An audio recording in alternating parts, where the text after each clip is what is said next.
Hey guys, my name is Chantel. Welcome back to my channel and thanks for hanging out with me today.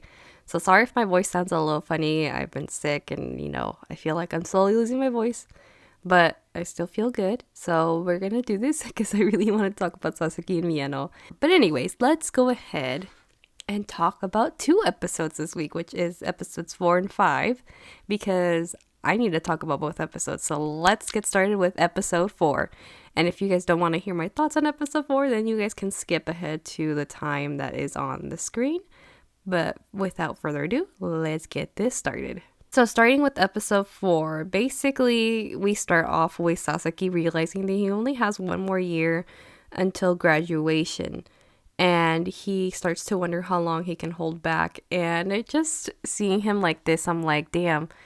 Thinking about the previous episodes, like both him and Miyano are thinking about how little time left they have with each other. And I'm pretty sure both of them are like, how do we make the most out of the little time that we have, And I think that's really sweet because Miyano he's not aware, of his feelings just yet. But Sasaki, he obviously wants to spend more time with him and be with him for as long as he can. And speaking of Miyano, he is now a second year. And while Miyano is still awkwardly thinking about his encounter on the train with Sasaki, about, overhearing him, that he likes him, he, is wondering a lot. He has a lot on his mind. And when he's thinking about all this, his friend, mentions, hey, I saw Sasaki, he was working at a bakery. And hearing this, Miyano realizes, like, I don't really know a whole lot about Sasaki. And I think that's because we only talk about manga, like the BL, and because he always adjusts to me. So he starts to realize, like, oh my gosh, I don't really know anything about his personal life, his likes and interests. Sasaki knows more about Miyano than Miyano knows about Sasaki, which I'm sure this will then later on make Miyano want to know more about him, because I feel like we're heading that direction, that he wants to know more about Sasaki. So I honestly can't wait for him to know more about Sasaki and for us to get to know Sasaki, because we do know what his personality is like, but we don't really know his likes and interests just yet either. But anywho, it's actually been a while since Miyano has seen Sasaki, and the thing that's on his mind is, how am I going to act after hearing that? Which I feel like a lot of us, if we hear something that we're not supposed to, we start to act awkwardly around that person and just trying to wonder, like, oh, what's okay to do? What do I say or do? And, we start getting nervous and we start to overthink things. And this is what's happening with Miyano a lot these past 2 episodes, which Miyano and Sasaki finally see each other on the train. And you can tell Miyano is very awkward about the whole situation and he doesn't know how to act normal. But thankfully Sasaki, he's unaware of what happened and he's just, acting normal like nothing happened. And this helps Miyano in turn feel comfortable and act like he usually does around him. And I really like that because it just goes to show you how comfortable they are with one another. That even though if one feels awkward about something, they're able to get them the comfort that they need. I don't know if that makes sense, but yeah. Which, funny enough, while we're seeing Sasaki and Miyano during this part with the cherry blossoms, I had to talk about this because it was so cute.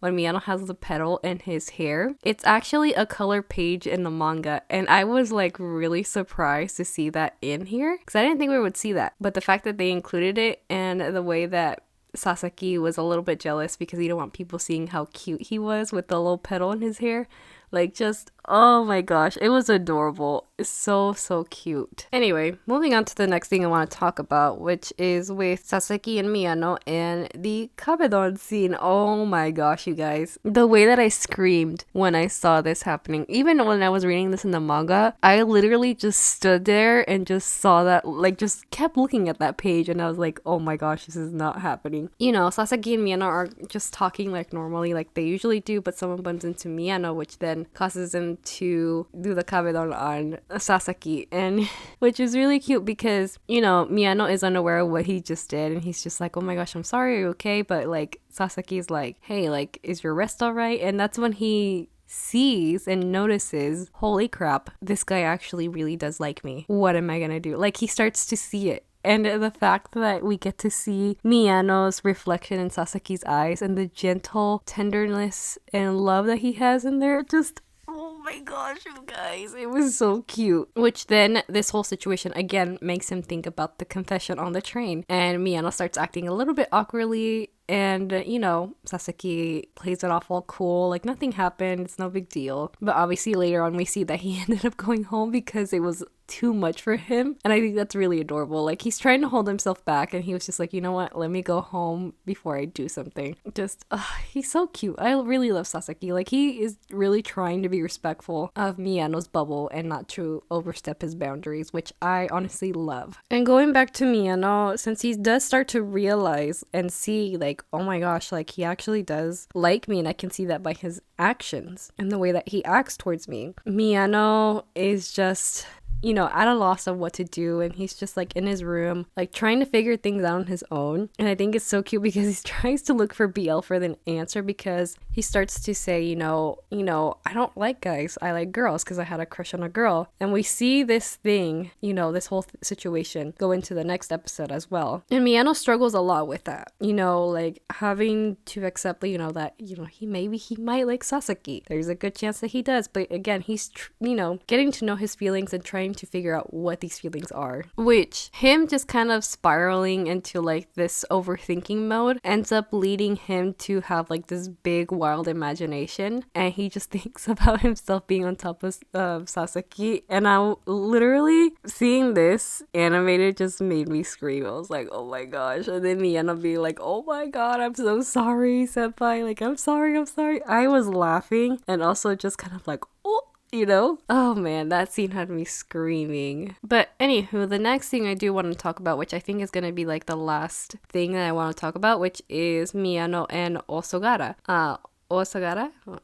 I hope I'm pronouncing his name right. So they have a little bit of a conversation, and he basically vents to Miyano about his girlfriend and how they've been fighting, and he wanted to make up with her, but he overheard her say how, delinquent ukes are like the best, so he left without saying anything because, he's struggling with the fact that his girlfriend likes BL. Obviously he does like her and everything, but he's just worried that, she sees him as BL material, and that makes him feel, not so confident and I guess feel insecure because he doesn't know like what to do about it or how to act. And I love that Miyano is able to reassure him like, hey, she likes you for you. I'm sure obviously she can separate reality from fiction. You just happen to have similar qualities as some of the things that she likes, and things like that. But that he's sure that she just sees him as his boyfriend and that she loves him for him, which again, it reassures him and makes him feel better. And I really like that because, we hardly ever get to see them interact. Where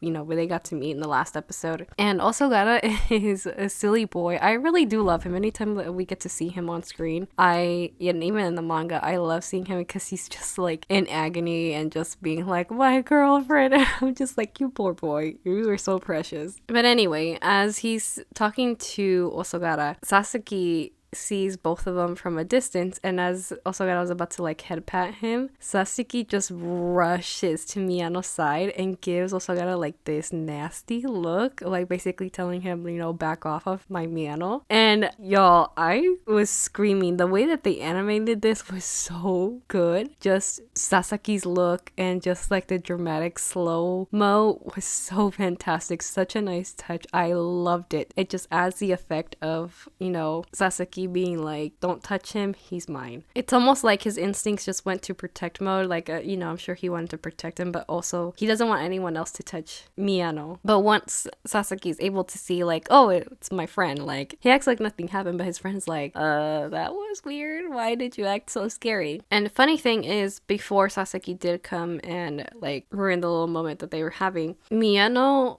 gets into like this thing, which again leads into like this thing where he's like not self-cautious, but like insecure, because Osogara thought that Miyano and Sasaki were a thing. And once Miyano is like, no, we're not, Osogara's like, huh, yeah, it's whatever. That's y'all's business. I'm not gonna pry and stuff like that.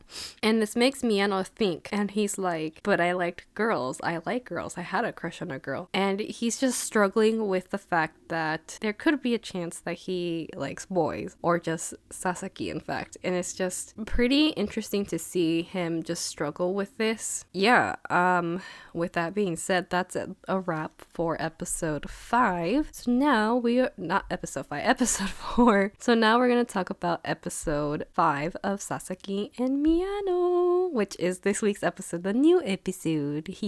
Now let's get into the good stuff, the stuff that you guys want to hear about, which is episode 5. So it's basically field day, and Sasaki and Miyano pretty much talk during their break, and Miyano starts to think how glad he is he can talk normally with Sasaki, but he also wonders why he felt relieved. And at the same time when he's thinking that, I'm like, when it comes to people that we like, we tend to get really nervous around them, and it isn't until our crush acts normally around us that we are able to feel comfortable around them, and we tend to forget about that, and we feel comfortable and talk like normal. And I feel like that's the same feeling right now with Miyano. But I feel like with Miyano, it's more so he's glad that he's able to talk normally, even though he knows what he already knows, Then this gets him to think, maybe I just misheard him on the train, how he hasn't really brought anything up about it and stuff. So he starts to be like, I can just brush this off. He probably didn't mean anything by it. It isn't until we start to hear Sasaki's thoughts and how he says that he wants this to go on forever and doesn't want it to end after graduation, which this feeling gives him the courage to confess to Miyano. And he tells him, I'm not taking back what I said last summer. And I'm just like, ah! And you guys, this is how volume 3 starts off, with this confession. And I remember just opening it up and seeing the confession, and I was like, oh, are you kidding me? Like, I was so shocked and so happy, and also surprised of how soon this happened, because I honestly thought that it was going to be a little bit more slower, but at the pace everything was going, I was like, wow, everything's going a little bit more quicker than I thought it was going to. I'm all for slow burns, but I also like it when it's it happens quickly and naturally as well, which with Sasaki and Miyano, we do see that time does pass by quite a bit. It doesn't feel like it has been that long, and I feel like that also emphasizes the feelings between Sasaki and Miyano and how they're like, man, it's been already this amount of time and Sasaki's gonna graduate and stuff like that, because we also as the audience are like, man, he only has a little bit of time left with Miyano. What is he gonna do? Is he gonna confess, or is he gonna keep his feelings, or gonna wait until he graduates?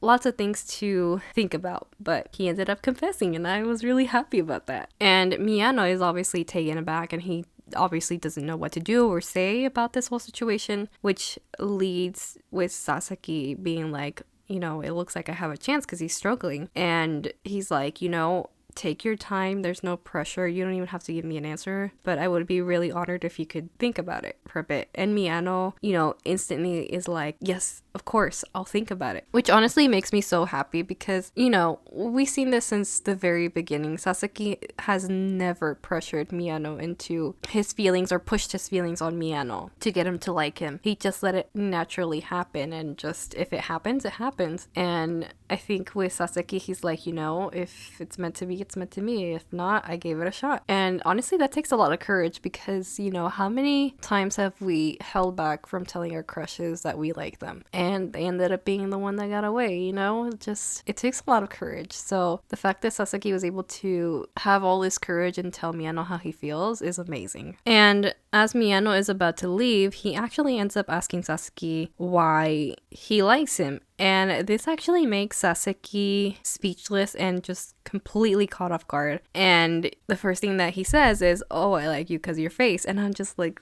oh, that is not good, because this is also something that we've known that Miyano was insecure from last episode. We were seeing little glimpses of this, right? About his cute feminine face that he had, which obviously Miyano was like, oh, okay. He obviously didn't like that answer, and Sasaki instantly realizes he messed up, but he isn't able to talk to Miyano because he meets up with his friend. And here's the thing, when it comes to our crushes again, when they ask, hey, why do you like me? All of us, are at a loss for words. We're like, we get put on the spot, and then you just can't come up with anything at that moment. But then once they leave or something, and you think like later on in the day, it's like, oh, I could have said this or this or this. It's because of this that I like them. But we just, in that moment, we kind of tense up and freak out, and we just say the first thing that pops into our mind, which is what happens to poor Sasaki. And I empathize with him so much. Like seeing him like mess up like this, I was like, ugh, but I like know, we all know that feeling.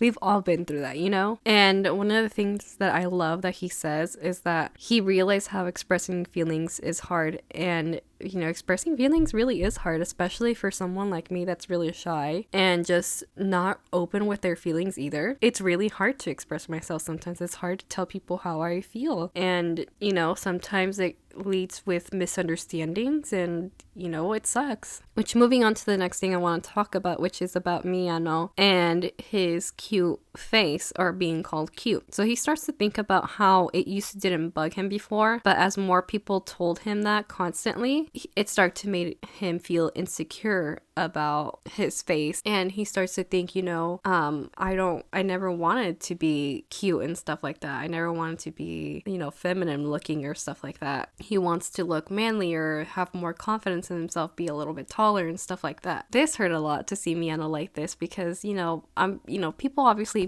didn't mean no harm to that with calling him cute, but obviously this, you know, Miyano obviously didn't like it. And, you know, I feel like with a lot of people with a lot of insecurities that we all have, you know, people sometimes may not mean to point them out like in a mean, harsh way, and they mean it like a loving, cute way. But for those people that are struggling with insecurities, it stings, you know? It's hard for us to accept that, and it's hard because we don't like that part of ourselves. And I feel like that's what it is for Miyano, with him being called cute and having what they say, oh, like he has like a feminine face and stuff like that.